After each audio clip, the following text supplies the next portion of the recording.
আল্লাহ পাকের শুকর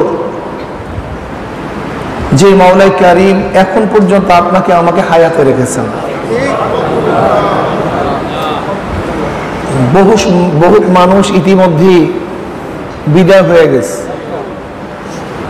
আমাদের এখানের ছাত্র মাওলানা মনির অরবিন্দ হুজুরের জামাই ছিলেন, গতকালকে রাত্রে সেও দুনিয়া থেকে বিদায় হয়ে গেছে। আমাদের সমবয়সী,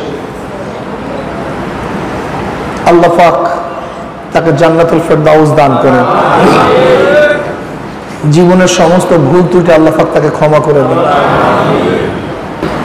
ইতিমধ্যে দুনিয়ার থেকে বহুত মানুষ বিদায় হয়ে গেছে।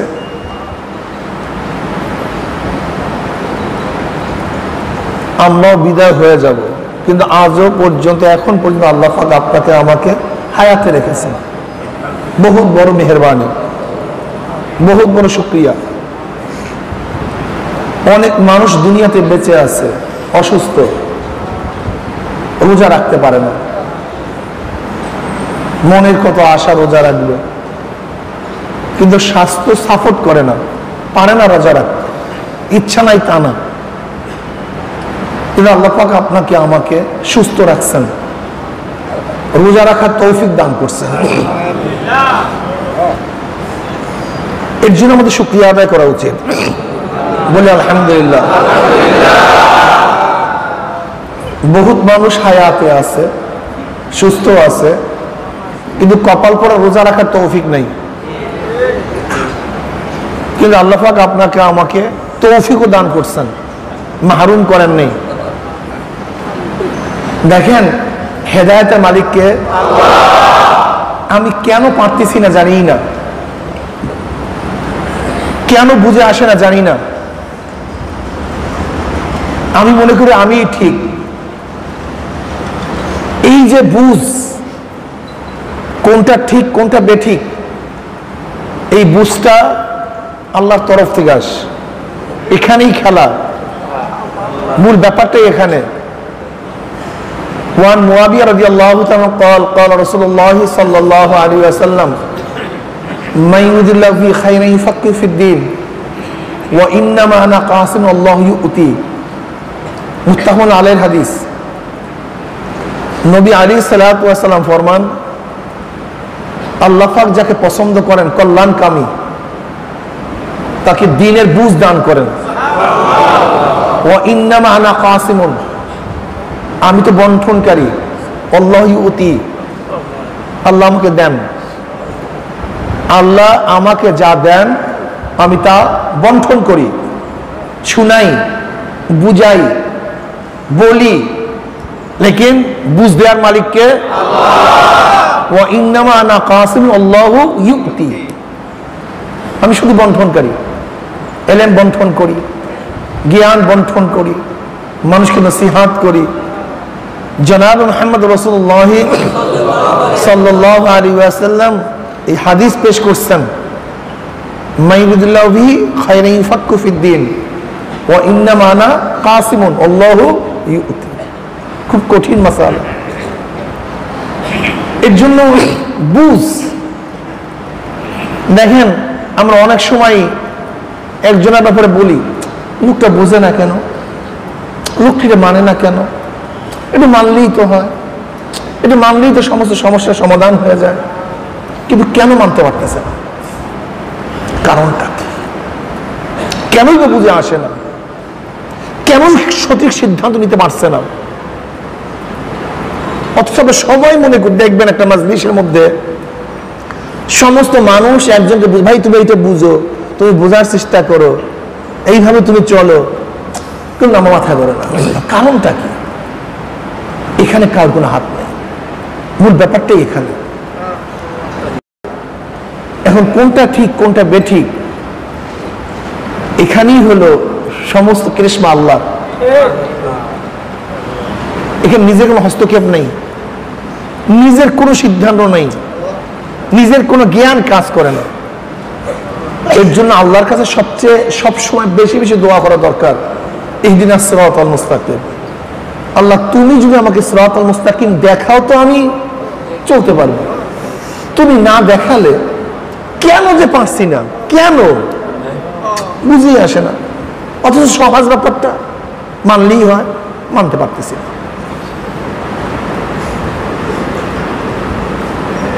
আল্লাহ পাক রব্বুল আলামিন আপনাকে আমাকে হেদায়েত দান করছেন, বহুত বড় নিয়ামত, বহুত বড় শুকরিয়ার বিষয়। আবার হেদায়েতুল ইস্তেকামত থাকা, এটা আর একটা শুকরিয়ার বিষয়। টাকা পাওয়া এক জিনিস, এক নিয়ামত, টাকা রাখা আর এক নিয়ামত, সম্পত্তি পাওয়া এক নিয়ামত, সম্পত্তি ব্যবহার করা, হেফাজত করা, সম্পত্তি চুরি না হওয়া, ডাকাতি না হওয়া, এইটা আর এক নিয়ামত, ভিন্ন নিয়ামত। হেদায়েত পাওয়া এক নিয়ামত, আর হেদায়েতে থাকা এটা ভিন্ন নিয়ামত। এই জন্য আল্লাহ পাক দোয়া শিক্ষা দেয়, রব্বানা লা তুযিগ কুলুবানা বা'দা ইয হাদাইতানা। মাওলা হে, হেদায়েতের পরে গোমরাহ করিও না। যদি হেদায়েতের পরে গোমরাহ হওয়ার সম্ভাবনাই না থাকতো, আল্লাহ দোয়া শিক্ষা দিলেন কেন? বা'দা ইয হাদাইতানা, আল্লাহ হেদায়েতের পর গোমরাহ করিও না। এর জন্য আমাদের সব সময় আল্লাহর দিকে রুজু হওয়া উচিত, তার দিকেই ফিরা উচিত, তারই মুখাফিক হওয়া উচিত। তিনি সব, তিনি। আল্লাহ যদি চান সব কিছু হয়, আর আল্লাহ না চাইলে কিছুই হয়। এর জন্য বান্দাদের সব সময় রুজু, রুজহান, ধ্যান ও খেয়াল সত্তার দিকে, আমি কিছু না। আমি গভীরভাবে চিন্তা করে দেখছি, আল্লাহ পাক চান বান্দা আমার কাছে নত হোক, আমার কাছে রুজু হোক, আমারই মুখাফিক হোক। যদি আমার মাওলার দিকে বান্দা মুখাফিক হয়, তাকেই বড় মনে করে, তাকেই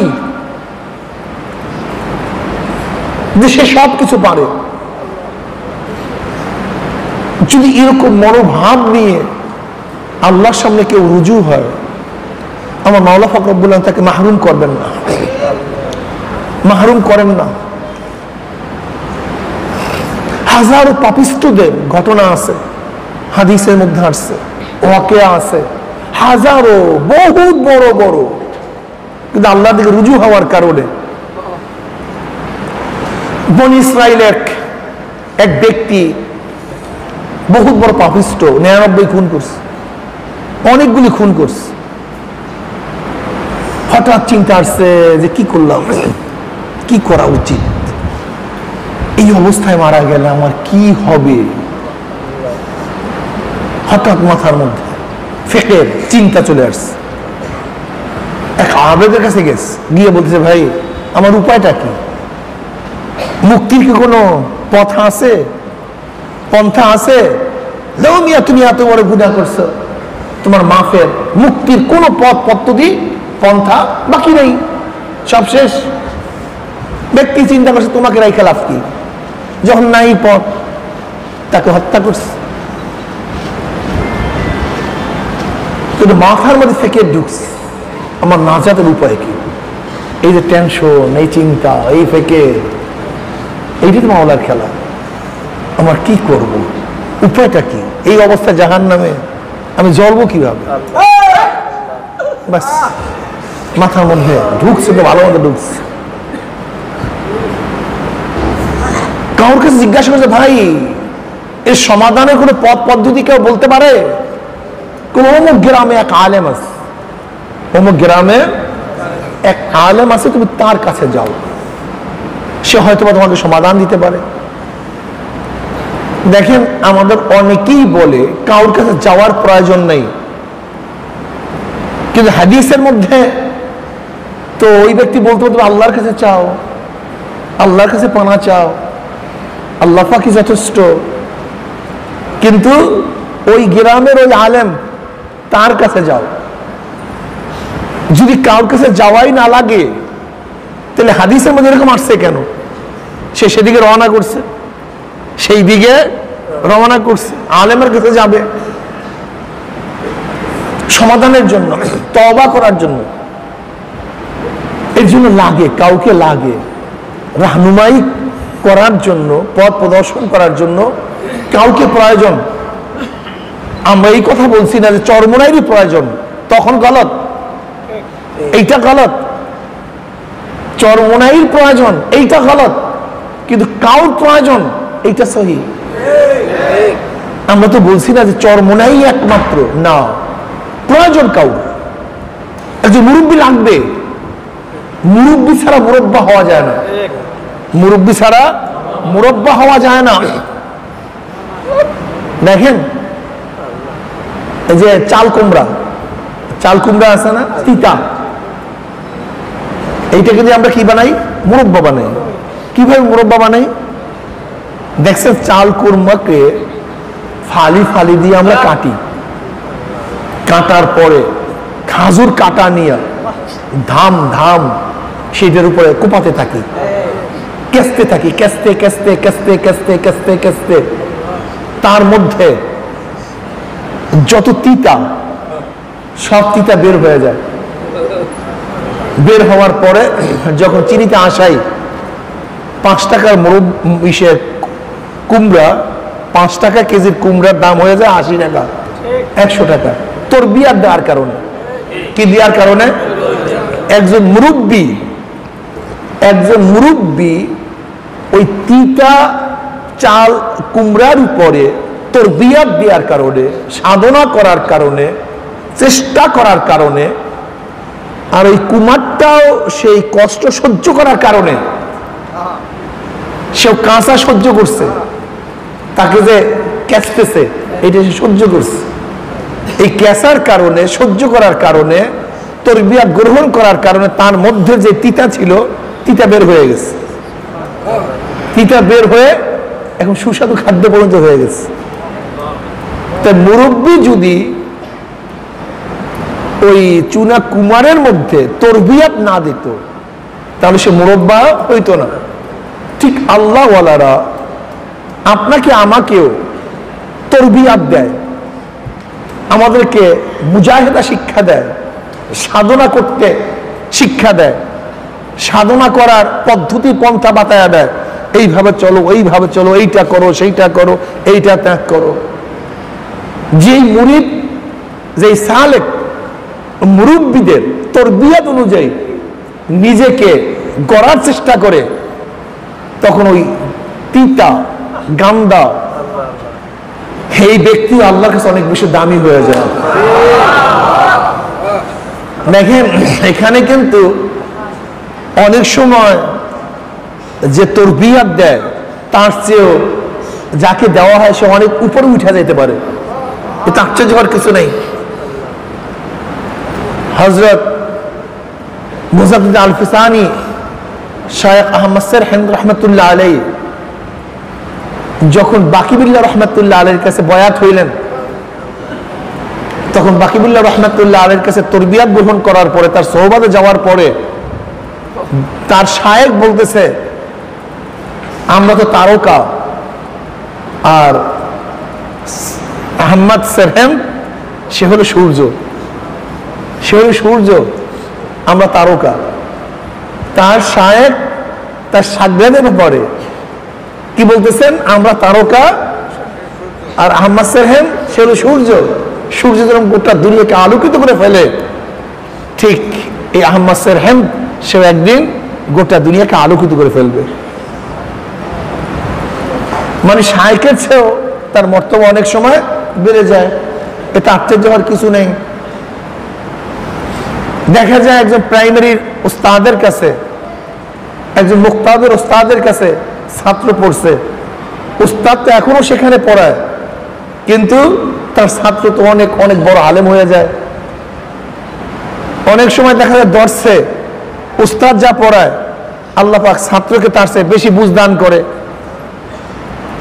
এটা হতে পারে, এটা আশ্চর্য হওয়ার কিছু না। ঠিক আমাদের মতো অযোগ্যরাও তরবিয়াত দিলে আপনাদের যোগ্যতার কারণে আল্লাহ পাক আমাদের চেয়ে 1000 গুণ আপনাদের মত বাড়াই দিতে পারে। এইটাই বাস্তবতা। কৃষক একটু খারাপ, কিন্তু জমির উর্বরতার কারণে, জমির উর্বরতার কারণে, জমির নিজস্ব গুণের কারণে, সামান্য চাষের কারণে তার মধ্যে অনেক বেশি ফসল জন্মাতে পারে। আবার দেখা যায় কৃষক তো অনেক ভালো, কিন্তু জমির খারাপিয়াতের কারণে যতই চেষ্টা করে সেখানে ফসল কম ফলতে পারে, সেই মানের ফসল নাও আসতে পারে। ঠিক সালেকদের, মুরিদদের ক্যাপাসিটির কারণে, যোগ্যতার কারণে দেখা যায় শায়েকের চেয়েও আমলে, আখলাকে, মর্তবার দিক থেকে অনেক উঁচায় উঠতে পারে। আবার শায়েক তো ভালো মতোই তরবিয়াত দেয়, কিন্তু সালেক মুরিদের নিজের অযোগ্যতার কারণে হয়তো সেই মানে না উঠতে পারে। এর জন্য দেখছি আমার নজরে দেখছি চরমনায় হাজারো মুজাহিদ আছে, মুরিদ আছে যাদের আমল আখলাক আমার সে হাজার গুণ ভালো, কোটি গুণ ভালো, কোটি কোটি গুণ ভালো। তা বলতে পারেন হুজুর আপনাদেরকে শ্রদ্ধা সম্মান করে কেন, সেটা ভিন্ন কথা। বাবার সে ছেলের চাকরি মানও ভালো, বেতনও বেশি, শিক্ষিতও বেশি, কিন্তু বাবা বাবাই। কি কথা ঠিক না? উস্তাদের চেয়ে ছাত্র বেতন বেশি হতে পারে, সম্মান শ্রদ্ধা মর্যাদা অনেক বেশি হতে পারে, কিন্তু উস্তাদ উস্তাদি। এই হাইসিয়াত হয়তো আপনারা মোহাব্বত করেন, শ্রদ্ধা সম্মান করেন, কিন্তু তার মানে এই নয় যে আপনার চেয়ে আমার আমল ভালো, আখলাক ভালো, চরিত্র ভালো, মর্যাদা বেশি, তা না। কিন্তু দেখা যায় হাজারো মুজাহিদদের, আলহামদুলিল্লাহ, আল্লাহ পাকের শুকর, আমি দেখছি চরমনের বহুত মুজাহিদদের তাদের আমল আখলাক কমপক্ষে আমার চেয়ে হাজার গুণ ভালো। আল্লাহ পাকের রহমত, এটা হতে পারে। বাকিবুল্লাহ সাহেব রহমতুল্লাহ যেমন তার শাগরেদের ব্যাপারে, আম্মা সাহেব রহমতুল্লাহ ব্যাপারে যে ঘোষণা দিয়েছিলেন, এরকম হাজার ঘোষণা আমরা দিতে পারি। চরমনে হাজারো মুজাহিদ আছে যা আমার চেয়ে কমপক্ষে হাজার গুণ ভালো। আল্লাহ পাক তাদেরকে কবুল করছেন। আরেকটা কথা মনে রাখতে হবে, মুরিদ এবং সালেকের নিয়তের উপর অনেক কিছু নির্ভর করে। এখানে কামাইয়ের জায়গা, আপনি কামাই করবেন। দেওবন্দ মাদ্রাসা বিশাল মাদ্রাসা, উস্তাদরা পড়াইতেছে, কেউ ঘুরতেছে, কেউ এলেম তলব করতেছে। দেওবন্দ গেলেই সবাই বড় আলেম হয়, ব্যাপারটা এরকম না। কামাইয়ের জায়গা, পড়ার জায়গা, পড়তে পারেন, যে যত কামাই করতে পারেন। চরমনা এটা মার্কাজ, এলেমের মার্কাজ। বহু ছাত্র সারাদিন পড়াশোনার মধ্যে মশগুল থাকে, আবার কিছু ছাত্র ঘোরাফেরাও করতে পারে, হতে পারে। কিন্তু এখানে কামাইয়ের জায়গা, যে যত পারেন কামাই করতে থাকেন, এলেম অর্জন করতে থাকেন। এটা আমলের একটা মার্কাজ। চরমনাই বাড়ি গাড়ি ঘর বাড়ি সব ছেড়ে এখানে আসছেন, আমল করার জায়গা, কামাইয়ের জায়গা, মাহওয়াল আমল করার। কিন্তু সবার কিন্তু মান এক না। দেখবেন কেউ তো আছে সারাদিন ইবাদতের মধ্যেই মশগুল, কেউ আমলের মধ্যেই মশগুল। তাদের চিন্তায় কিভাবে একটা নেক বেশি কামাই করব, অথচ দেখা যায় মাহওয়ালে তো আসছে, সেই চিন্তা ফেকের অনেকের মধ্যেই থাকে না। একই জায়গায় এটা হতে পারে। সালেকের নিয়াতের উপর অনেক জিনিস নির্ভর করে। মুরিদ এবং সালেকের নিয়াত যদি ভালো থাকে, তার নিয়াতের কারণে আল্লাহ পাক রব্বুল আলামিন তাকে তারাক্কি দান করেন, তার নিয়াতের কারণে আল্লাহ পাক রব্বুল আলামিন তার সাথে সেই ব্যবহার করেন। এ তো আল্লাহ পাকের ওয়াদা, আনা ইনদা যন্নি আবদি বি ওয়া আনা মাআহু ইয যাকারানি। আল্লাহ পাক রব্বুল আলামিন বান্দাদের সাথে তাদের ধারণা অনুযায়ী ব্যবহার করেন। বান্দাদের ধারণা অনুযায়ী বান্দা আল্লাহর সাথে যেইভাবে ধারণা করবে, আল্লাহ পাকের ব্যবহারটা তার সাথে সেইভাবেই হবে। এক ঘটনা, এক ডাকাত দল ডাকাতি করার জন্য রওনা করছে। এখন কোথায় যাবে, আশ্রয় গ্রহণ কোথায় করবে, এর জন্য কোন এক আশ্রয়স্থল খুঁজতেছে। ডাকাত দলের পাগড়ি পরা ছিল, দাড়িওয়ালা ছিল, জুব্বাওয়ালা ছিল, ছদ্মবেশী। এক বাড়িতে গিয়ে বলতেছে, ভাই আমরা একদম আল্লাহর পথের মুজাহিদ, পথ হারায় গেছি, আমাদের থাকার ব্যবস্থা করে দাও। ওই বাড়িওয়ালা আল্লাহর পথে মুজাহিদ, এই মুজাহিদের সম্মান অর্থে তাদের জন্য আপ্যায়নের ব্যবস্থা করছে, সর্বোচ্চ মেহমানদের ব্যবস্থা করছে। আল্লাহর মেহমান, আল্লাহর পথে মুজাহিদ, এদের সে দামি কেউ হতে পারে না। সব কিছু আপ্যায়ন করছে, ভালো মতো খানা পিনা করাইছে। খাওয়া দাওয়ার পরে মুজাহিদরা যে ঝুটা কাটা তারা রাখছে, ওই ব্যক্তির মেজবানের একটা বাচ্চা ছিল বিকলাঙ্গ, হাঁটতে পারতো না। এখন ওই ব্যক্তি চিন্তা করতেছে, আল্লাহর পথে মুজাহিদদের লালা এই হাড্ডি কাটার মধ্যে রাখছে, যদি আমি এর মাধ্যমে আমার বাচ্চাকে মালিশ করি, হয়তো বা আল্লাহ পাক আমাকে ভালো করে আমার বাচ্চাকে ভালো করে দিতে পারেন। ওই ব্যক্তি সে হাড্ডি কাটা নিয়ে তার বিকলাঙ্গ বাচ্চা শরীরের মধ্যে খুব ভালো মতো মালিশ করছে। আল্লাহ কি কৃষ্ণা, আল্লাহ পাক রব্বুল আলামিন তার ছেলেকে ভালো করে দিচ্ছে। ফজরের পর সেই ব্যক্তি কাঁদতে কাঁদতে মুজাহিদদের কাছে আসছে, হযরত আল্লাহ পাকের মেহেরবানি, আপনারা আল্লাহর পথের সৈনিক, আপনারা যে হাড্ডি কাটা রাখছেন, সেই হাড্ডি কাটা আমি আমার বাচ্চা শরীরে মালিশ করার কারণে আল্লাহ পাক রব্বুল আলামিন আমার বিকলাঙ্গ ছেলেকে ভালো করে দিচ্ছে। তখন মুজাহিদরা কান্না শুরু করছে, ভাই আমাদেরকে তওবা করান, আসলে আমরা মুজাহিদ না, আমরা ডাকাত।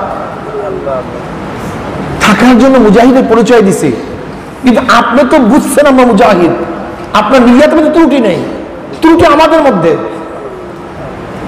আল্লাহ পাক আপনার কলমের দিকে তাকায় আছে, আপনি সম্মান করছেন মুজাহিদদেরকে, আমাদেরকে তো চিনিই না। সম্মান করছেন আল্লাহর মেহমানদেরকে, আল্লাহর পথের বান্দাদেরকে। যেহেতু আপনার নিয়ত সহি ছিল, আপনার নিয়তে ত্রুটি ছিল না, আল্লাহ পাক রব্বুল আলামিন এই কারণে আপনার ছেলেকে ভালো বানায় দিচ্ছে। আমরা একটু তওবা করান, আমরা তওবা করব। যে মুজাহিদের ধারণার কারণে যদি আল্লাহ পাক এই ফজিলত দান করতে পারে, তা সত্যিকারের মুজাহিদের দাম কত, তাদের মর্তবা কত। দেখেন এখানে ওই ব্যক্তির নিয়াত সহি ছিল, নিয়াত সহি হওয়ার কারণে আল্লাহ পাক তার সাথে সেইভাবেই ব্যবহার করছে। আপনাদের নিয়াত সহি থাকে, আল্লাহ আমরা আসছি তোমাকে পাওয়ার জন্য, তোমাকে তালাশ করার জন্য, তোমার আনা ইনদা যন্নি আবদি বি। আল্লাহ পাক রব্বুল আলামিন আপনার আমার ধারণার কারণে, আপনার আমার খেয়ালের কারণে, আপনার আমার নিয়াতের কারণে আল্লাহ পাক রব্বুল আলামিন আপনাকে আমাকে মাহরুম করবেন না। আমাদের দুর্বলতার কারণে আপনাদেরকে মাহরুম করবেন না, বরং আপনাদের নিয়াতের কারণে আল্লাহ পাক রব্বুল আলামিন আপনাদের মর্যাদা মর্তবা অনেক অনেক বাড়াইয়া দেবে। এর জন্য সাধনা ছাড়া কোনো কিছু অর্জন করা যায় না, সাধনা লাগবে। সাধনা ছাড়া কোনো কিছু অর্জন করা যায় না। মুজাহিদা সাধনা, এই পথে সাধনা ব্যতীত কেউ সামনে অগ্রসর হতে পারে না। যে যত সাধক সে তত মর্যাদা সম্পন্ন। সাধনা আছে মর্যাদা আছে, সাধনা নাই মর্যাদা নাই। আমাদের সাধনা করতে হবে, ত্যাগ ত্যাগ ত্যাগ। জিদ যত ত্যাগ করতে পারবেন তার মর্যাদা তত বাড়তে থাকবে। এখন যে যত ত্যাগ করেন এটা হলো মূল মূল। আল্লাযীনা জাহাদু ফীনা লানাহদিয়ান্নাহুম সুবুলানা, যারা সাধনা করবে চেষ্টা করবে, আল্লাহ পাক রব্বুল আলামিন মাওলাকে পাওয়ার বহুত রাস্তা খুলে দিবেন। রমজান মাস, হাদিসের মধ্যে আসছে জনাব মুহাম্মদ রাসূলুল্লাহ সাল্লাল্লাহু আলাইহি ওয়াসাল্লাম ফরমান, বনি আদমের প্রত্যেকটা আমলকে আল্লাহ পাক রব্বুল আলামিন 10 থেকে 700 গুণ পর্যন্ত বৃদ্ধি করেন। ইল্লা সওম, শুধু রোজা। আল্লাহ পাক বলেন আস-সাওমু লি ওয়া আনা আযী বিহি উযযা বিহি, রোজা একমাত্র আমার জন্য, আমার জন্যই রোজা রাখে। রোজাদার একমাত্র আল্লাহর জন্যই রোজা রাখে, অন্য কারোর জন্য রোজা রাখে না। আমি রোজাদার কি রোজাদার না দুনিয়ার কেউ জানে না, দুনিয়ার কেউ জানে না। রোজা একমাত্র আল্লাহর জন্য। আস-সাওমু লি, রোজা একমাত্র আমার জন্য। ওয়া আনা আযী বিহি, আর এর প্রতিদান আমি মাওলায় নিজে দিয়ে দেব। অন্য কিরাত উযযা বিহি, এর প্রতিদান আমি মাওলায় নিজে হয়ে যাব। সুবহানাল্লাহ। দেখেন আজকে চৈত্র মাসের দিন, রৌদ্র খা খা খা খা করতেছে। এর মধ্যে কি কারণে আমরা ক্ষুধার্ত থাকবো? আমাদের খানা মওজুদ, আমরা কেন পানি পান করব না? টিউবওয়েলের কোনো অভাব নাই, আমরা কেন করব না? কোন পানি পান করব না কেন? আমরা কেন খানা খাবো না? এর কারণটা কি? আল্লাহ পাক এই জন্যই বলেন যে বান্দার কাছে সবই আছে, পানি আছে, খাদ্য আছে। ইফতারির সময় আল্লাহ পাক রব্বুল আলামিন ফেরেশতাদের মধ্যে গর্ব করেন, ফেরেশতারা আমার বান্দার সামনে হরেক ডিজাইনের খানা খাইতেও পারে, উপস্থিতও আছে, খায় না কেন? না খাওয়ার কারণটা কি? আল্লাহ তোমার জন্য, তুমি নিষেধ করছ, তুমি খাইতে নিষেধ করছ, এর জন্য তারা খায় না। আল্লাহ পাক বলেন যারা আমার জন্য সামনে খানা আছে, পানি আছে, চাহিদাও আছে, যোগ্যতাও আছে, এরপরও খায় না, তোরা সাক্ষী থাক, এই বান্দাদের গুনাহটা মাফ করে দিস। আল্লাহ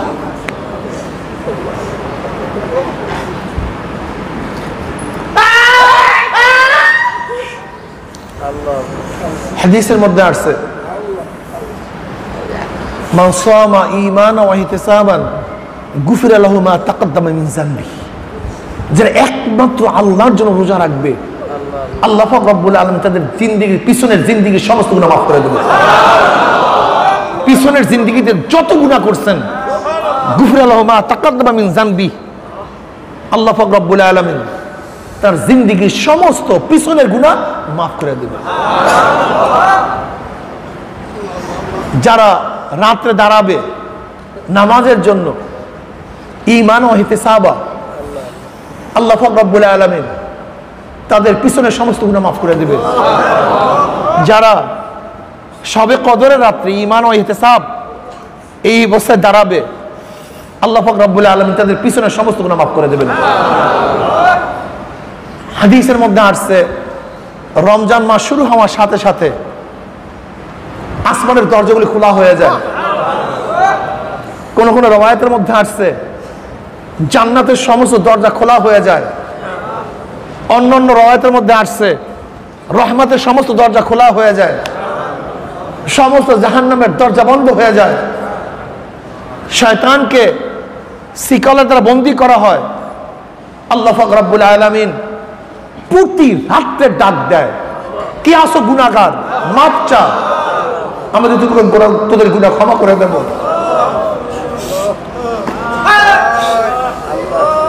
কে আসো রহমতের ভিখারি, আমার কাছে রহমত চা, আমি তোদেরকে ভরপুর রহমত দিয়ে দেব। নবী আলাইহিস সালাতু ওয়াস সালাম ফরমান জান্নাতের 8টা দরজা আছে। এর মধ্যে রাইয়ান নামে একটা জান্নাত আছে। রাইয়ান জান্নাতের 8টা দরজা আছে, এর মধ্যে রাইয়ান নামে একটা জান্নাতের দরজা আছে। ওই রাইয়ান নামক জান্নাতের মধ্যে রোজাদার ব্যতীত অন্য কেউ ঢুকতে পারবে না। রোজাদারদের জন্য জান্নাতের 8টা দরজাই খোলা। প্রত্যেক দরজার থেকে জান্নাতীদেরকে ডাক, জান্নাতীরা জান্নাত রোজাদারকে ডাক দেয়, আমার দরজার দিকে আস, আমার দরজার দিকে আস। নবী আলাইহিস সালাতু ওয়াস সালাম ফরমান রোজাদারদের মুখের গন্ধ আল্লাহর কাছে মিশক আম্বারের চেয়ে বেশি সুকরান। আসসামু জুনজাতুন, রোজা হলো ঢাল। জাহান্নাম থেকে রোজা রোজাদারকে বাঁচায় রাখবে, যেরকম ঢাল শত্রুর আক্রমণ থেকে বাঁচায় রাখে, এইভাবে রোজাদারদেরকেও রোজা জাহান্নাম থেকে বাঁচায় রাখবে। যারা রোজা রাখবে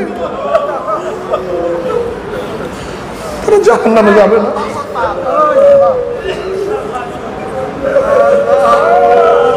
রোজা মানে ইমসাক, বিরত থাকা, বিরত রাখা।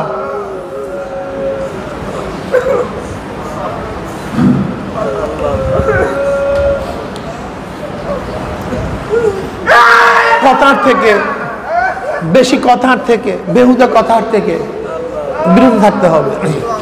বেশি কথা না বলি।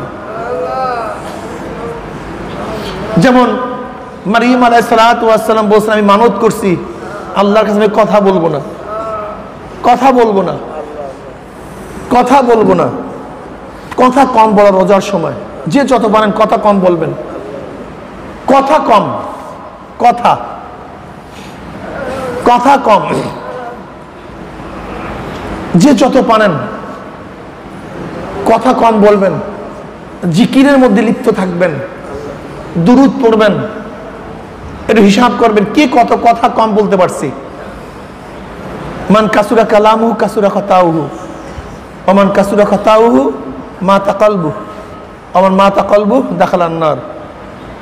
যে কথা বেশি বলে তার ভুল বেশি হয়, আর যার ভুল বেশি হয় তার কলব মরিয়া যায়, আর যার কলব মরিয়া যায় সে কোথায় প্রবেশ করে? জাহান্নাম। কথা, এই কথা খুব মারাত্মক। এই কথার দ্বারাই মানুষ বেশি ক্ষতিগ্রস্ত হয়। বোবার শত্রু নেই, বোবার শত্রু নেই। এই আমাদের যত গ্যাঞ্জামের মূল কারণই হলো কথা, শুধু কথা, বেহুদা কথা বলি, তর্ক বিতর্কের মধ্যে লিপ্ত হয়ে যায়। নবী আলাইহিস সালাতু ওয়াস সালাম ফরমান, যখনই তোমার সাথে কেউ ঝগড়া করার জন্য আসে, বিবাদ করার জন্য আসে, তুমি তখন বলো আনা সায়েম, ভাই আমি রোজাদার, তোমার সাথে কথা বলতে পারবো না, আমার ঝগড়া করার সময় নেই, আমি ঝগড়া করতে পারবো না। দেখেন, জব খালি থাকার কারণে গ্যাস হয়, তখন মাথার মধ্যে সাধারণত মেজাজ খারাপ থাকে, মেজাজ ঠিক থাকে না। এর জন্য রোজাদারদের সবচেয়ে উচিত কোনো অবস্থাতেই যেন রোজা অবস্থায় কারোর সাথে ঝগড়ায় লিপ্ত না হওয়া। এটা খুব খেয়াল রাখা উচিত, খেয়াল থাকা উচিত। মেজাজ ঠিক থাকে না, এখানে সবচেয়ে বাঁচার ভালো উপায় হলো ওই জায়গায় না যাওয়া, তর্কের মধ্যে লিপ্ত না হওয়া, হুশ থাকা যে ভাই আমি রোজাদার, বাস আমি তর্কে লিপ্ত হব না, আমি এখানে যাব না, এখানে গেলেই আমি ভেজালের মধ্যে জড়িয়ে যাব, ঠিক আছে আমি ওখানে যাবই না। এইভাবে নিজেকে সতর্ক রাখা, এইভাবে নিজেকে সতর্ক রাখা। রোজা কার জন্য? জোরে বলেন, এর প্রতিদান কে দিবে? অথবা আমার মনে হয় নিজে প্রতিদান হয়ে যাবে। এক বাদশা এক লিউন্ডিকে, এক বাঁদিকে খুব বেশি মোহাব্বত করতেন, পছন্দ করতেন, কিন্তু বাঁধি ছিল কালা, চেহারাটা শত সুন্দর না, কিন্তু বাদশা তো অনেক সুন্দরী সুন্দরী ভালো ভালো লিউন্ডি ছিল। এখন অন্য অন্য লিউন্ডিরা বলতেছে যে আমরা এত গুণী, এত যোগ্যতা সম্পূর্ণ, অথচ বাদশা আমাদেরকে মোহাব্বত করে না, মোহাব্বত করে এই কালো কুচ্ছিতটাকে। বাদশা বুঝতে পারছে, বাদশা বুঝতে পারছে, অন্য অন্য লিউন্ডিদের এই প্রশ্ন, মনের প্রশ্ন বুঝতে পারছে। একদিন বাদশা সবাইকে বুঝাবার জন্য সুন্দুক খুলে, ধনভাণ্ডার খুলে দুই হাতে স্বর্ণ মুদ্রা, মণি মুক্তা, টাকা পয়সা বিলাইতেছে, আর ঘোষণা দিতে আছে যে যা নিতে পারো তার মালিক সে, যে যা টুকাতে পারো তার মালিক সে। কি অবস্থা বুঝেন? দুই হাত দিয়া যদি স্বর্ণ মুদ্রা ছিটায় আর যদি এই ঘোষণা দেয় যে যা টুকাতে পারো, যে যা নিতে পারো তার মালিক সে, পাগল হয়ে যায় না? পাগলের মতো সবাই টুকাইতেছে, কে কত বেশি টোকাতে পারে। কিন্তু ওই কালো কুচ্ছিত লিউন ডিশে পাশে দাঁড়ায় আছে, সে একটা স্বর্ণ মুদ্র টোকায়ও না, তাকায়ও না। এখন অন্যান্যরা হাসতেছে, কিন্তু তা আস্থা পাগল। এত বড় ঘোষণা পাওয়ার পরেও একটা স্বর্ণ মুদ্র টোকায় না, এর চেয়ে বড় পাগল বেয়াকুব তার হতেই পারে না। বাদশা বলছে, হ্যাঁ বেয়াকুব, সবাই টোকায়, তুই টোকাস না কেন, তুই নাচ না কেন? তখন লিউন্ডি কি জবাব দেয়, বাদশা আমি স্বর্ণ দিয়ে কি করবো, স্বর্ণের পাগল না, আমি তো মুক্তার পাগল না, আমি তো টাকার পাগল না, আমি তোমার পাগল। আমি তোমাকে চাই, তুমি আমার হয়ে যাও, তা সবই তো আমার, এই গোটা বাদশাই তো আমার। মাল্লাহু মাওলা ফালাহুল কুল, যার জন্য মাওলা হয়ে যায় তার জন্য সব হয়ে যায়। ইব্রাহিম খাওয়াস রহমতুল্লাহ আলাইহি বলেন, আমি লাকাম পাহাড় অবস্থান করতেছিলাম। ইব্রাহিম খাওয়াস রহমতুল্লাহ বলেন, আমি লাকাম পাহাড় অবস্থান করতেছিলাম। আগেকার জমানার সাধারণত আবেদ জাহেদরা তারা পাহাড়ে পর্বতে ইবাদতের মধ্যে মগ্ন থাকতো। তা তিনি হাঁটতেছেন, ইব্রাহিম খাওয়াস রহমতুল্লাহ হাঁটতেছেন, তা দেখে একটা আনার, তিনি আটাটি ছিললেন, ছেঁড়ার পরে ভাগ করলেন, সেখান থেকে কিছু গ্রহণ করলেন, কিন্তু তিতা, ভালো না, ফেলে দিচ্ছেন। সামনে চলতেছে, দেখি এক ব্যক্তি রাস্তার কিনারায় বেহাল অবস্থায় পড়া, তার সমস্ত শরীরের মধ্যে বিষাক্ত ভেমরুল আঘাত করতেছে। আর সে আল্লাহ আল্লাহ আল্লাহ শব্দ বলতেছে। ইব্রাহিম খাওয়াস রহমতুল্লাহ আলাইহি তাকে সালাম দিন, আসসালামু আলাইকুম। সে ওয়ালাইকুম আসসালাম ইয়া ইব্রাহিম। এখন সে আশ্চর্য হয়ে গেছে, এই ব্যক্তি আমাকে চিনল কিভাবে, এই ব্যক্তি চিনল কিভাবে, সে তো আমাকে কোনোদিন দেখে নাই, আমাকে জানেও নাই।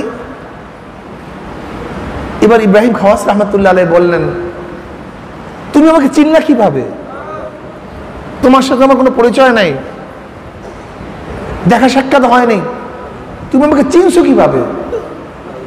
বলে, যার সাথে মাওলার পরিচয় থাকে তার কাছে কোনো জিনিসই গোপন থাকে না। যার সাথে মাওলার পরিচয় হয়, মাওলার মারেফাত অর্জন হয়, তার কাছে কোনো জিনিসই গোপন থাকে না। এখন ইব্রাহিম খাওয়াস রহমতুল্লাহ আলাইহি বললেন, আমি বুঝতে পারছি তোমার সাথে আল্লাহ পাকের রহস্যজনক আর সম্পর্ক আছে, তোমার সাথে আল্লাহর সাথে এক রহস্যজনক রহস্যমূলক সম্পর্ক আছে, বুঝতে পারছি। লেকিন তোমার অবস্থা এরকম কেন? জীর্ণ শীর্ণ, ভেমরুল বল্লায় তোমাকে আঘাত করতেছে, এত কষ্ট করতেছ। তখন তিনি জবাব দেন, তুমি আমার আশ্চর্য হয়ে গেছো যে আমাকে ভেমরুল আঘাত করতেছে, আমি তো তোমার উপর এর চেয়ে বেশি আশ্চর্য হয়ে গেছি। তুমি আমার ভেমরুল আঘাত দিকে আশ্চর্য হয়ে গেছে, কিন্তু আমি তো তোমার উপর এর চেয়ে বেশি আশ্চর্য হয়ে গেছি। বল, তা আবার কি? বলে, ওই যে তুমি লোভ, ওই লোভ কইরা আনার ছিঁড়ছ, সেখান থেকে গ্রহণ করছো, ফেলে দিয়েছ, লোভের কারণে গ্রহণ করছো, তোমাকে তোমার লোভ আক্রমণ করছে, আমাকে ভেমরুল আক্রমণ করছে, তোমাকে লোভ আঘাত করছে, আমাকে ভেমরুল আঘাত করছে। ইব্রাহিম শোনো, যদি আমি ভেমরুল বল্লার আঘাতে মারা যাই, এতে আমার কিছুই হবে না, বরং আমি শহীদ দরজা পেয়ে জান্নাতে চলে যাব, কোনো সমস্যা নাই। লেকিন তোমাকে যে নফস আঘাত করছে, ওই নফসের আঘাত খেয়ে যদি মারা যাও, তাহলে জাহান্নাম ছাড়া উপায় নেই।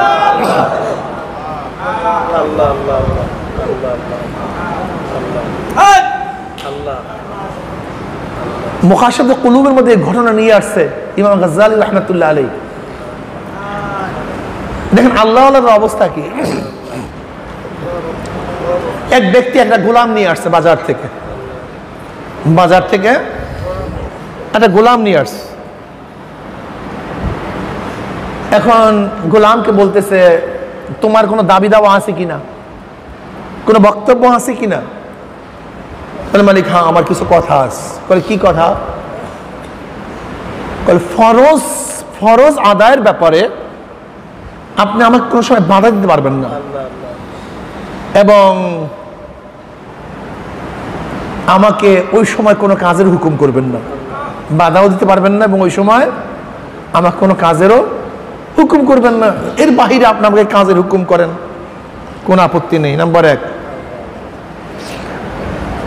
নাম্বার 2, আমার জন্য আপনার মহলে আপনার ঘরগুলির মধ্যে থেকে একটা ঘর দিবেন যেখানে আমি ছাড়া কেউ প্রবেশ করতে পারবে না, শুধু আমি একাই প্রবেশ করব, অন্য কেউ প্রবেশ করতে পারবে না। দেখো তোমার কোনটা পছন্দ হয়, নিয়ে নাও। সেই ব্যক্তি জীর্ণ শীর্ণ একেবারে পরিত্যক্ত একটা ঘর নির্বাচন করছে, আর আগের শর্তকেও মালিক মেনে নিয়েছে। ঠিক আছে, কোনো অসুবিধা নেই, আমি তোমার ফরজের সময় আমি তোমাকে কোনো অবস্থাতেই হুকুম করব না এবং বাধাও দেবো না, বরং এটা আমি খুশি, ভালো। তা গোলাম ঘরগুলির মধ্যে জীর্ণ শীর্ণ একটা ঘরকে নির্বাচন করছে। মালিক বলতেছে, আমার এত সুন্দর সুন্দর ঘর আছে, এর মধ্যে তুমি এই জীর্ণ শীর্ণ একটা ঘরকে কেন পছন্দ করলা? বলে মালিক, তুমি কি জানো না আল্লাহর ইবাদতে, আল্লাহর জিকিরে জীর্ণ শীর্ণ ঘর আবাদ হয়ে যায়। এটা আল্লাহ পাকের জিকির এবং ইবাদতে জীর্ণ শীর্ণ ঘর আবাদ হয়ে যায়। তর্ক বিতর্ক নেই, পছন্দ করছে, নিয়ে নাও। গোলাম সেখানে ইবাদত করে, সারাদিন মালিকের কাজ করে, রাত্রে আসল মালিকের গোলামি করে। গোলামি শুরু হয়ে গেছে। একদিন দুনিয়ার মালিক ঘুরতেছে, বের হয়েছে রাত্রে, হঠাৎ সেই গোলামের ঘরের কাছে গেছে, গিয়া দেখে কি অবস্থা, গোলাম কি করতেছে। এমনি তো জীর্ণ শীর্ণ ঘর, ফাঁকা ফাঁকা দিয়ে উকি দিছে, উকি দিয়া দেখে গোলামের চালটা ফাড়া, এবং আসমান থেকে একটা নূরের আলো তার সেজদার উপরে আছে, তার মাথার উপরে আছে, আর গোলাম সেজদা অবস্থায় আছে।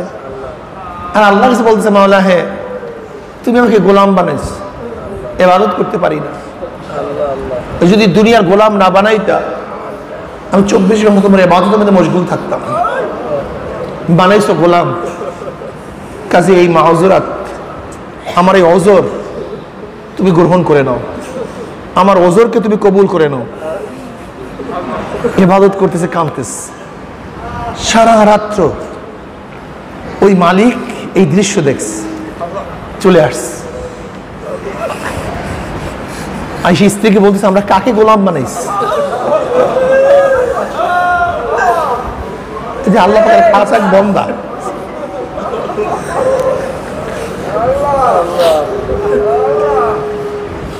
পরের রাত্রে এবার স্বামী স্ত্রী দুজনে গেছেন, গিয়ে দেখেন গোলাম সেজদা অবস্থা আছে, আসমান থেকে নূর তার মাথার উপরে আছে, সমস্ত ঘর ঝলকাতেছে, আলোকিত হয়ে গেছে। সে ওইভাবে দোয়া করতেছে, আল্লাহ গোলাম বানাইছে,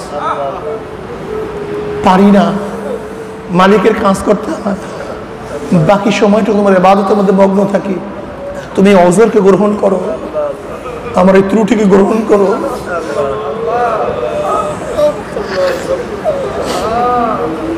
আমি মাযুর।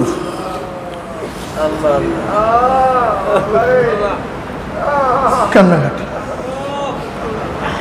স্বামী স্ত্রী দেখছি।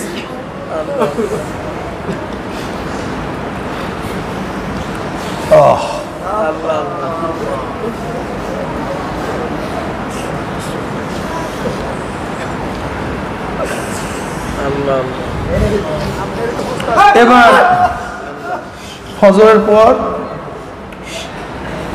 মালিক বলতেছে, শোনো আমি তোমাকে আজাদ করে দিই, তুমি যেই কারণে ইবাদত করতে পারো না, আজকে তুমি আজাদ, তুমি মনের মতো তার ইবাদত করতে থাকো। তখন এই গোলাম বসিয়া সাহিবাস সিরর ইন্নাস সিররা ক্বাদ যাহারা ওয়া মা উরিদু হায়াতি বাদা মাশতাহারা, বলে হে গোপন ভেদ সংরক্ষণকারী, তুমি আমার গোপন ভেদকে প্রকাশ করে দিস। যেহেতু গোপন ভেদ প্রকাশ করে দিস, এখন আর আমি দুনিয়াতে এক মুহূর্তের জন্য থাকতে চাই না, তুমি আমাকে তোমার কাছে নিয়ে যাও।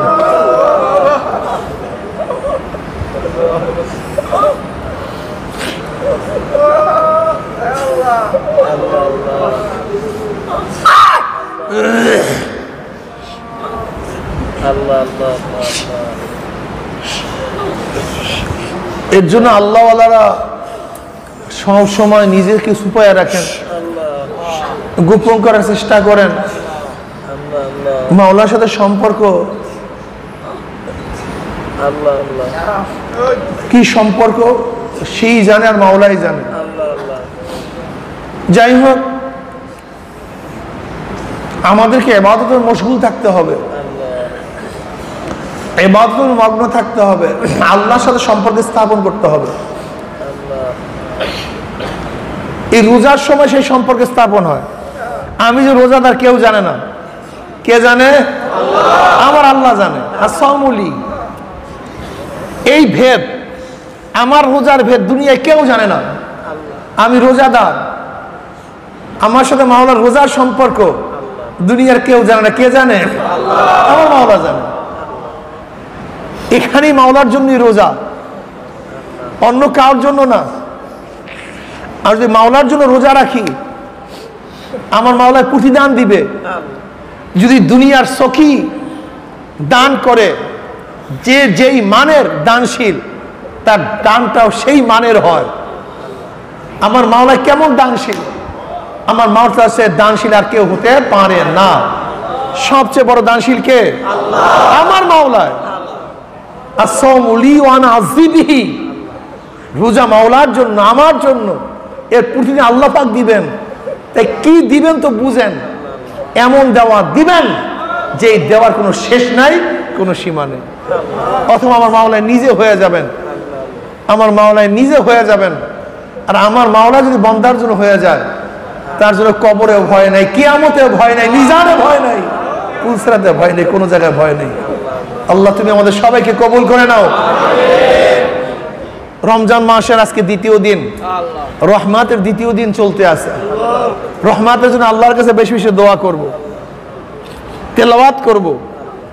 সবচেয়ে বড় কথা হলো কথা কম বলার চেষ্টা করব। মসজিদের মধ্যে যতক্ষণ থাকবো, ইতিকাফের নিয়াতে থাকবো, আমি চিন্তাই করব যে কত কথা কম বলিয়া পারা যায়। শায়েখ জাকারিয়া রহমাতুল্লাহ আলাইহির সাথে যারা ইতিকাফ করতেন, শায়েখ জাকারিয়া রহমাতুল্লাহ আলাইহির সাথে যারা ইতিকাফ করতেন, তার সহবাদে থাকতেন, সেখানে কথা ছিল, যা ইবাদত করো অথবা নাই করো, ঘুমাও আর খাও, দেখার বিষয় নয়, কিন্তু কথা বলতে পারবে না, কথা বলা যাবে না।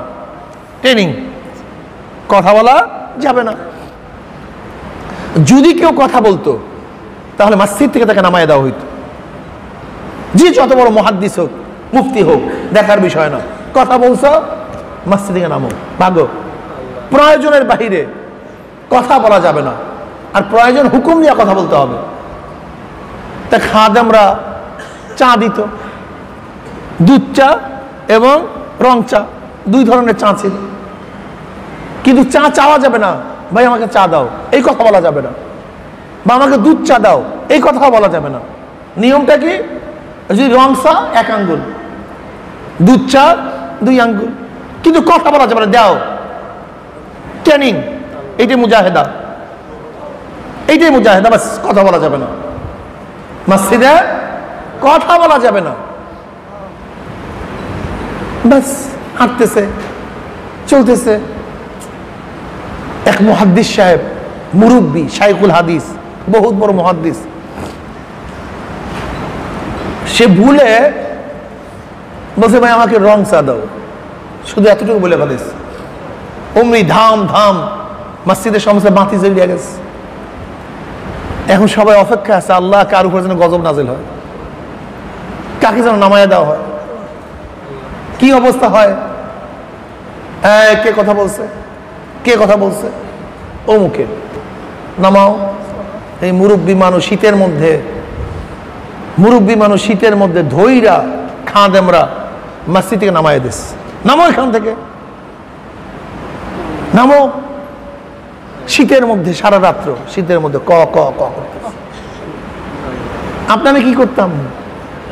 চরমনায় মুজাহিদদেরকে কিছু বললে তরিকা সাইরা দেয়, আসবো না চরমনায়, ধমকি দেয় যে মুরিদ থাকবো না। এইটা ঠিক না, এইটা তোমার নাফসানিয়া, এটা তোমার নাফসানিয়া, এইটাই নাফসানিয়া। সহ্য করতে হবে। ওই মুহাদ্দিসকে নামায়া দিছে, সে তো প্রতিবাদ করতে পারতো, অন্য কেউ বলতে পারতো এরকম জুলুম, এরকম জুলুম। একজন মুরব্বী মানুষ শীতের সময় মসজিদ থেকে বাহিরে নামায়া দিবে শুধু এই কারণে যে আমাকে রং চা দাও।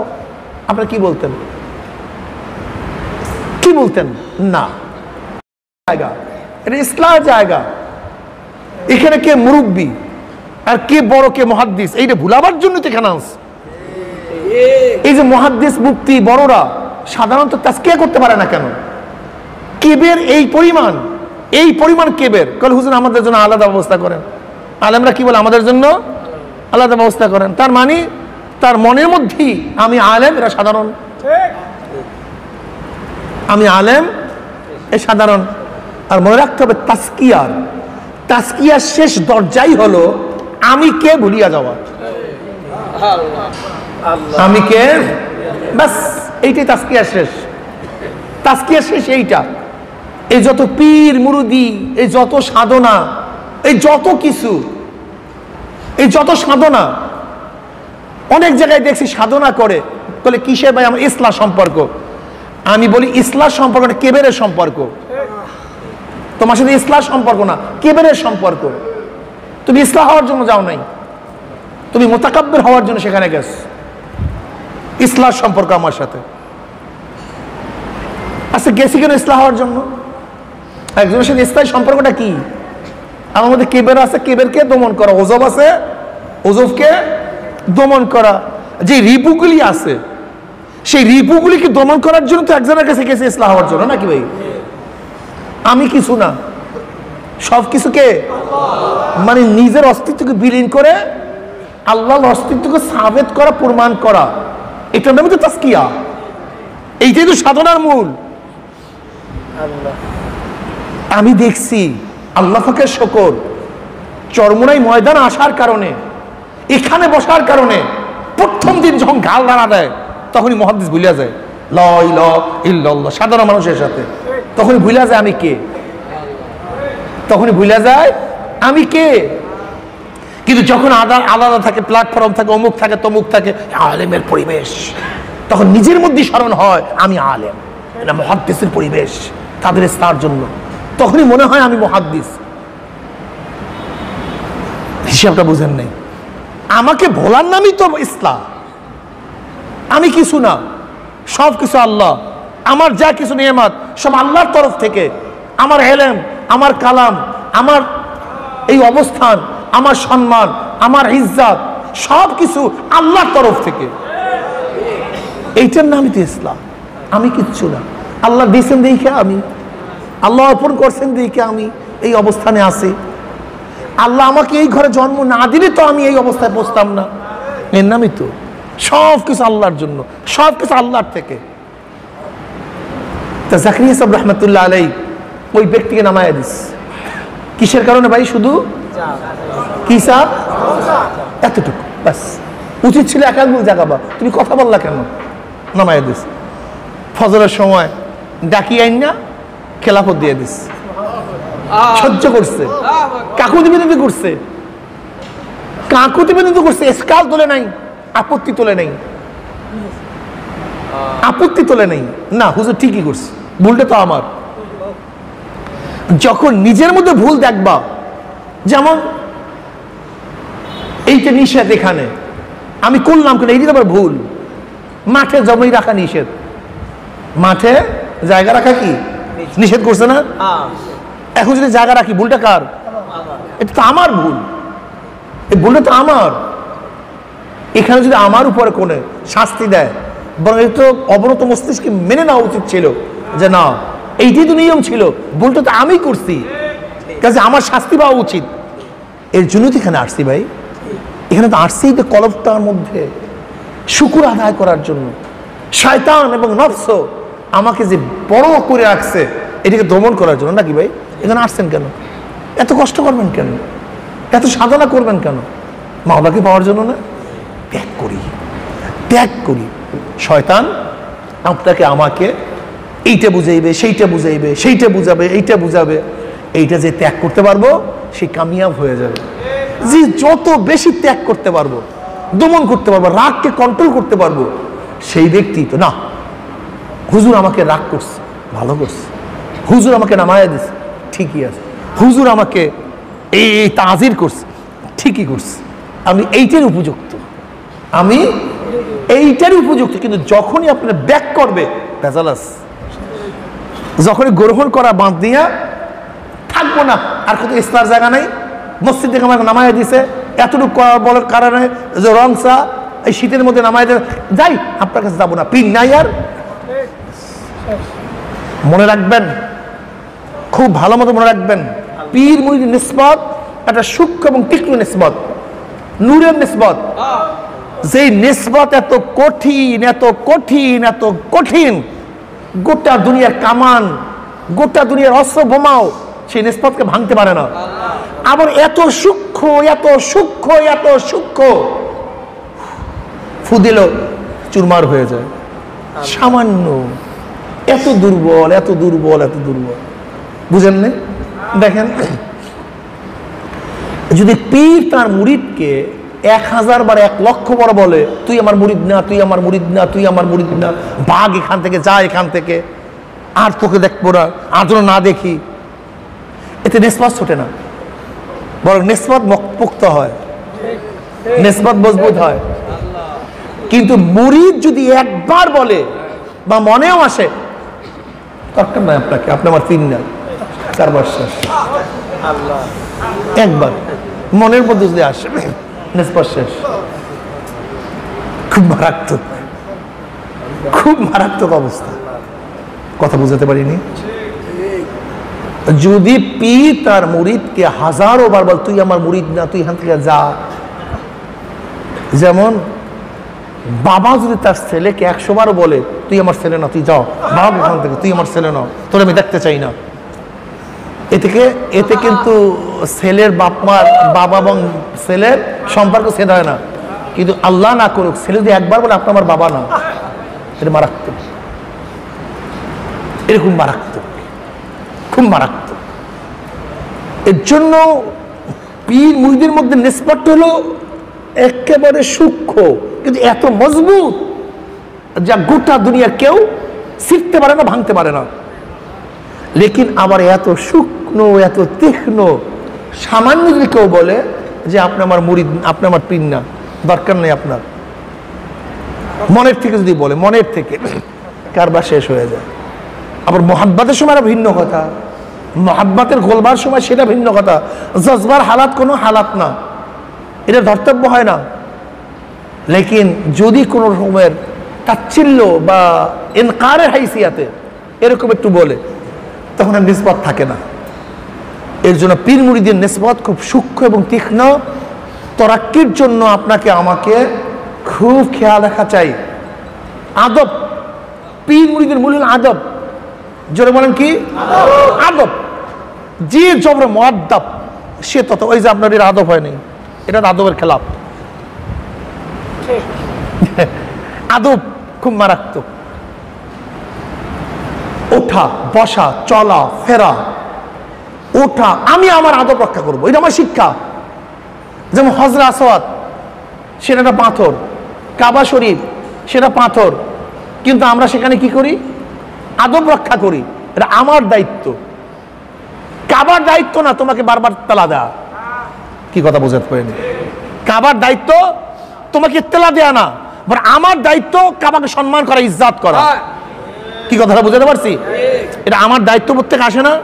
আমার দায়িত্ব আমার মুরুব্বিকে শ্রদ্ধা করা, আমার দায়িত্ব আমার বাবাকে শ্রদ্ধা করা, আমার দায়িত্ব আমার উস্তাদকে শ্রদ্ধা করা, আমার দায়িত্ব আমার মাকে শ্রদ্ধা করা, আমার দায়িত্ব সম্মানিত ব্যক্তিকে শ্রদ্ধা করা। এটা আমার আদব, আমি আমার আদব অনুযায়ী চলবো। এখন মা হয়তো আমাকে নসিহত করতে পারে না, হয়তো তার সেই যোগ্যতা নাই, এর জন্য কি আমি মার সাথে বেয়াদবি করবো?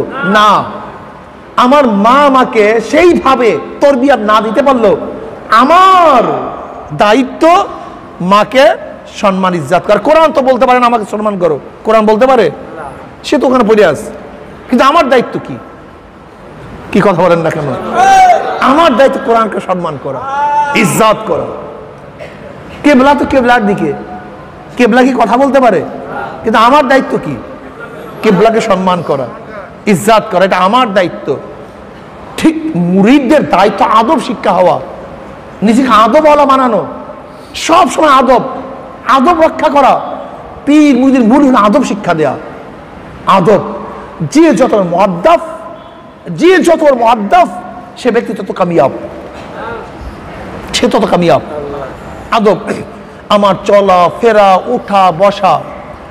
দেখা যায় আপনি উস্তাদ, আপনার উস্তাদ আছে, উস্তাদ বসা আছে তার খাটের মধ্যে। এখন উস্তাদ ছাত্রের আদব কি? উস্তাদের খাটে যেয়ে বসে না? হ্যাঁ, কিন্তু আমি তো দেখছি হাজারো ছাত্র বেয়াদব আছে, উস্তাদের খাটে গিয়ে বসে। হ্যাঁ, যদি উস্তাদ হুকুম করে সেটা ভিন্ন কথা। উস্তাদ একটা বিছানায় বসা আছে, এক জায়গায় বিছানায় বসে আছে, এখন ছাত্র কি করবে? বিছানা যেয়ে বসবে, যে ছাত্র কি দায়িত্ব ছিল? বাহিরে বসা। যদি উস্তাদ ডাকে তখন সেখানে গিয়া বসা।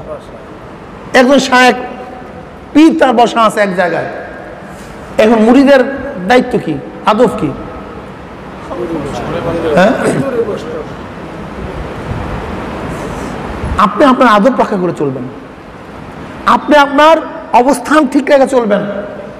মনে রাখবেন, উস্তাদ আপনাকে যতই আদর করুক না কেন, কিন্তু আপনি আপনার আদর ঠিক, আপনি আপনার আদর ঠিক রাখবেন। উস্তাদ আপনার কাছে বলে সেটা ভিন্ন কথা।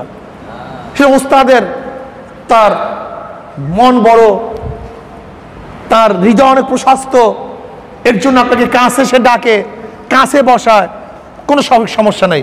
লেকিন আপনি ভাববেন যে আমি এখানে যোগ্যতা ছিলাম না কাছে বসার, হুজুর আমাকে ডাকিয়ে বসাবার কারণে আমি বসতে পারছি। আদব সবচেয়ে দামি, আদব রক্ষা করা চাই, আদব রক্ষা করা চাই। আদব শিক্ষা দেওয়ার জন্যই পীর মুরিদি। আদব যার যত বেশি তার তারাক্কি তত বেশি, আদব যার যত বেশি তার তারাক্কি তত বেশি। আমরা যত আদবওয়ালা হব ততই আমরা কামিয়াব হয়ে যাব। কথা ঠিক না? ওয়াজুশাই আলা মহাল্লিহি।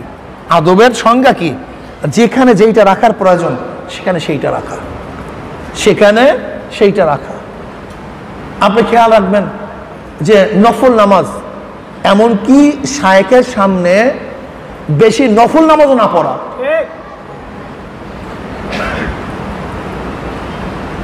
ধরেন 6 রাকাত নামাজ হয়ে গেছে আউয়াবিন, সাধারণত এইটা নিয়ম। আবার আরেকটা কি করি, আমাদের মধ্যে এক ব্যক্তি নামাজ পড়তেছে, ফরজ পড়লাম, এরপরে সুন্নাত পড়লাম, এটা আওয়ামভাবে সবাই পড়ি, সবাই। এরপরে কি নফল। আচ্ছা, নফল নামাজ সবার জন্য পড়া জরুরি? কেউ পড়বে কেউ, কিন্তু আপনারা কি করেন, অনেকেই এক ব্যক্তিকে সূত্র বানায় দেন। এক ব্যক্তির সামনে বসা আছে, আপনি পিছনে তার সোজাসুজি পিছনে নফলে দাঁড়ায় গেলেন, এটা কি আদব? এটা তো বেয়াদুফি, এটা ফাইজলামি। আপনার নিয়মটা ছিল আর এক জায়গায় সইরা যে ব্যক্তি সামনে আছে তাকে বাদ দিয়ে আপনার নফলে দাঁড়ানো, এটি নিয়ম। আবার নিয়ম, সাধারণ একটা নিয়ম আছে, এই সময় এখানে বয়ান চলবে, এখানে এখন বয়ান চলবে। আপনি কি করলেন, একেবারে নামাজের মধ্যে লম্বা কেরাত, লম্বা কিয়াম, এটা আদবের খেলাফ, এটা আদবের খেলাফ। আপনারা জানেন মাজলিস শুরু হবে, এই টাইম পর্যন্ত মাজলিস, আপনি যদি লম্বা কেরাত লম্বা পড়েন, আগে পড়লেন না কেন আপনি যখন মাজলিস নাই? আপনার রাতে বললেন না কেন যখন মাজলিস শুরু হবে না? তখন আপনি সারা রাত পড়েন, সমস্যা কি? এটা আদবের খেলা। এগুলি আদব, সুন্দর। আমাদের মধ্যে একটা আদব থাকবে।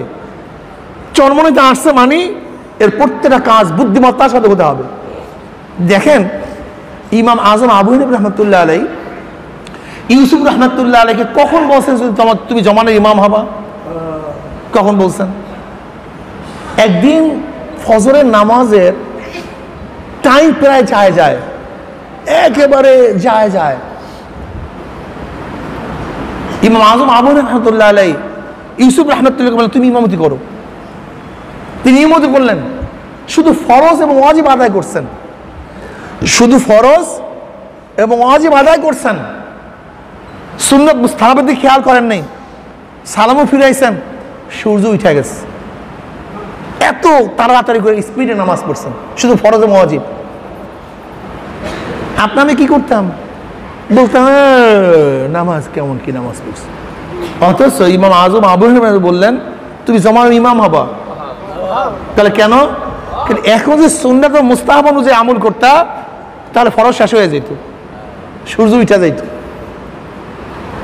এই টাইমের মধ্যে নামাজ শেষ করতে হবে, এই টাইমের মধ্যে নামাজ শেষ করতে হবে। যদি টাইম একটু কিল করতে, একটু লম্বা করতে, কেরাত একটু রুকু লম্বা করতে, তাহলে কি হইতো? ফরজও যাইতো, ওয়াজিবও যাইতো, সব যাইতো। কিসের কারণে? ওই মুস্তাহাব এবং সুন্নাত আদায় করার কারণে। হিসাবটা বোঝেন নাই? এগুলো খেয়াল, এগুলো তো তরবিয়াত। বয়ান তো জীবন শুনছি আমরা, হাজারো বয়ান শুনছি। এখানে তো মনিটরিং করা, এক একটা জিনিসকে ধরায়া দেওয়া। এইটা যেমন আমি যখন নফলে দাঁড়াবো তখন যেন সামনে কেউ না থাকে। যদি লেন্দি মানে আমার নামাজ অনেক লেন্দি হয়, তাহলে এমন জায়গায় দাঁড়ানো যেখানে আরেকজনের ক্ষতি না হয়। মাজলিস শুরু হওয়ার সময় অতিরিক্ত নফলের ইবাদতের নিয়াত না করি, এগুলি খেয়াল রাখা। এগুলি তো এর নামে প্রশিক্ষণ, এর নামে তরবিয়াত। কথা না বলা, কথা কমায়া দেওয়া। এই যে ফিরাইতেই পারলাম না, এই মসজিদে যখন ঢুকি খালি কথা আর কথা আর কথা, ফিরাইতেই পারলাম না। এটা খুব কঠিন। আজকে থেকে নিয়াত করবো, রোজা মানেই শুধু পানি খাওয়া এবং জেমার থেকে বিরত থাকা নয়, মানে কথার থেকে বিরত থাকা। চক্ষুর রোজা, কানের রোজা, জবানের রোজা, হাতের রোজা, পায়ের রোজা, কলবের রোজা, সবই রোজা। কি কথা ঠিক না? কাজী রহমাতের 2 দিন চলিয়া যাইতেছে, একদিন গেছে, আজকে যাইতেছে আর একদিন। আল্লাহর কাছে দোয়া করি, আল্লাহ রহমত নাযিল করো। যেহেতু তোর বিয়াতে আসছি, রোজা রাখছি, কবুল করিয়া নিও। এই ত্যাগের বিনিময়ে তোমাকে পাওয়ার তৌফিক দিয়া দিও।